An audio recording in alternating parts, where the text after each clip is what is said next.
Assalamu alaikum and welcome to the video lecture series in pharmacognosy by Edify City. In the previous discussions, we have covered the introduction to nutraceuticals and the classification of nutraceuticals. Now we shall move further and have a glance on a few drugs as nutraceuticals. Although there is a long list of drugs which can be discussed here, we limit our discussion here to 4 drugs as a part of the syllabus for B Pharmacy students under R16 regulations in JNTUH. So the 4 drugs are spirulina, garlic, soya, and ginkgo. So as we move on, let us see what is spirulina. As we know, spirulina has a documented history of use as a food for more than 1000 years and has been in production as a dietary supplement for 40 years. For human consumption, the commercial production of spirulina dates back to the 1970s. The blue-green microalgae spirulina has been used in human nutrition for centuries. It is still used as food in some places, such as the Lake Chad area in Africa, where it is sold as dried bread called dihe. In the last decade, the cyanobacterium spirulina has gained high commercial interest as a food supplement, mainly due to its high protein content as well as high amounts of pigments such as carotenoids, chlorophylls, and phycocyanins. Let us go to the biological source of spirulina. Spirulina is the common name which refers to the dried biomass of 2 species of cyanobacteria, that is Arthrospira platensis and Arthrospira maxima, belonging to the family Oscillatoreaceae. An Arthrospira is a genus of free-floating filamentous cyanobacteria that grow in both fresh and salt water. And they are characterized by cylindrical, multicellular trichomes in an open left-hand helix. These photosynthetic organisms, that is the cyanobacteria, were first considered as algae until 1962, and for the first time these blue-green algae were added to prokaryote kingdom and proposed to call these microorganisms as cyanobacteria, whereas algae are considered to be a very large and diverse group of eukaryotic organisms. And these cyanobacteria, that is the blue-green algae, spirulina, are prokaryotes. Another interesting fact is that the 2 species, that is the maxima and the platensis of Arthrospira, were once classified in the genus Spirulina. Although the introduction of the 2 separate genera is now generally accepted, there has been much ambiguity in the taxonomical aspect of these 2 different genera. Now coming to the chemical nature of spirulina, we come to know that spirulina contains an unusually high amount of protein, between 55 and 77% by dry weight, depending upon the source. It is a complete protein containing all essential amino acids, compounds that are building blocks of proteins, as we know that, though with reduced amounts of methionine, cysteine, and lysine when compared to the proteins of meat, eggs, and milk. It is, however, superior to typical plant protein such as that from legumes. The vitamins and minerals, as we know, are essential substances that our bodies need to develop and function normally. Vitamins are made by living things, while minerals are found in earth. For example, carrots produce beta carotene, which the body turns into vitamin A, whereas minerals such as iron and copper can be found in soil and rock. Now, spirulina contains vitamin B1, B2, B3, B6, B9, vitamin C, vitamin A, and vitamin E.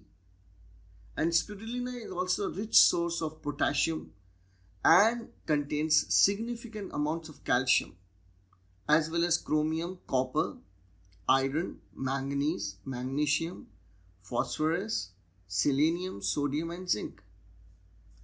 Now, in comparison to the other living sources, these microalgae are very rich in some specific fatty acids, such as omega-3 and omega-6 polyunsaturated fatty acids, especially the omega-6 gamma-linolic acid. As you may be aware that there are two main types of polyunsaturated fats, omega-3 fatty acids and omega-6 fatty acids. The numbers denote the distance between the beginning of the carbon chain and the first double bond. Now, linolic acid, that is omega-6, and alpha-linolenic acid, that is omega-3 fatty acids, which are derived principally from plants and vegetable oils, are essential fatty acids. That means that they are necessary for normal body functions, but the body can't produce them. Whereas omega-3 polyunsaturated fatty acids, that is the EPA and the DHA, are semi-essential fatty acids because they can be derived from the biosynthetic pathway of linoleic acid and alpha-linolenic acid through distinct metabolic pathways which compete for the same enzymes. Now, there are two classes of pigments in spirulina: carotenoids and C-phycocyanin, which come under phycobiliproteins, apart from chlorophylls. We know something about carotenoids and chlorophylls. Now, what are phycobiliproteins? Phycobiliproteins are photosynthetic pigments in the cyanobacteria that efficiently harvest light energy, which is subsequently transferred to the chlorophylls during photosynthesis. Therefore, phycobiliproteins significantly contribute to the global photosynthesis. Now, here it produces two phycobiliproteins. One is C-phycocyanin as the major pigment, and allophycocyanin, which is present in much smaller quantities. Now, C-phycocyanin level varies based on growing conditions and may constitute up to 20% of the dry weight of spirulina. In other words, we can call it as an accessory pigment to chlorophyll. And the phycocyanin, the main component of spirulina blue pigment, is a protein binding pigment. Let us move further, seeing the medicinal uses of spirulina. Now, the first one here is the nutritional functions. The spirulina is cultivated around the world and is used as a human dietary supplement or a nutraceutical as well as a whole food. And it is available in tablet, flakes, and powder form. Apart from consumption by humans, it is also used as a feed supplement in the aquaculture, aquariums, and poultry industries. There are many case studies on the nutritional functionality of spirulina.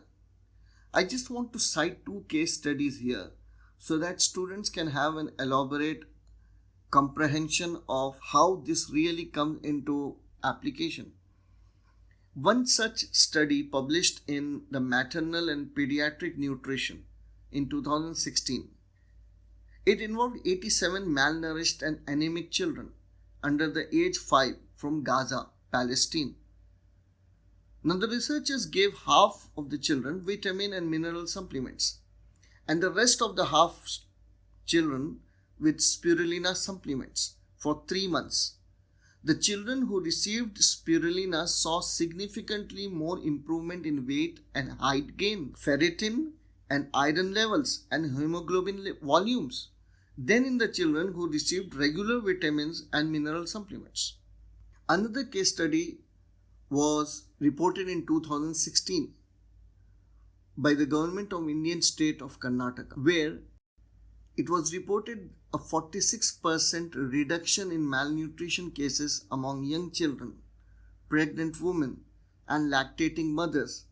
And the scientific studies are underway to better understand the effects of this program. Now, another important and very significant medicinal use of spirulina is the antioxidant function, which may be attributed to the presence of carotenoids and phycobilipprotein in spirulina. Then we have the anti-inflammatory function, which is again an auxiliary activity with the antioxidant activity, and the hepatoprotective role, that it aids in the improvement of the liver function. And this is also somewhere indirectly related to the antioxidant activity. Then we have the nephroprotective activity, that is relating to the kidneys. Then you can see anti-tumor activity has also been reported in the preclinical studies. Antiviral, antibacterial, antifungal activities have shown successful efficacy of spirulina. And we move further, that we see here that spirulina has been reported to lower bad LDL, that is the low density lipoproteins, and triglyceride levels. And it also protects the bad LDL cholesterol from oxidation, in which other words we call it lipid peroxidation. Now, taking spirulina extract may help to lower cholesterol levels. And we know cholesterol is an unhealthy fat in a person's blood that medical experts link to heart disease. Then in the same context, we have the heart health issues, which can be improved by using spirulina. The high cholesterol level we already discussed, the blood pressure, and indirectly it is effective against anemia and improves muscle strength and endurance, and it aids in weight loss, healthy weight loss as we can say. And it may also aid in blood sugar control in diabetes. Now, spirulina shows a promising note to manage the symptoms of diabetes. But at this stage, more research is needed before doctors can recommend it. But it has been observed that it shows a good hope as a food to support type 2 diabetes management. And researchers have noted that the antioxidant effect of spirulina may be helpful in treating type 1 diabetes. It is also helpful in the relief in allergies and asthma. Next, we will be seeing garlic under nutraceutical drugs. Thank you very much. Take care.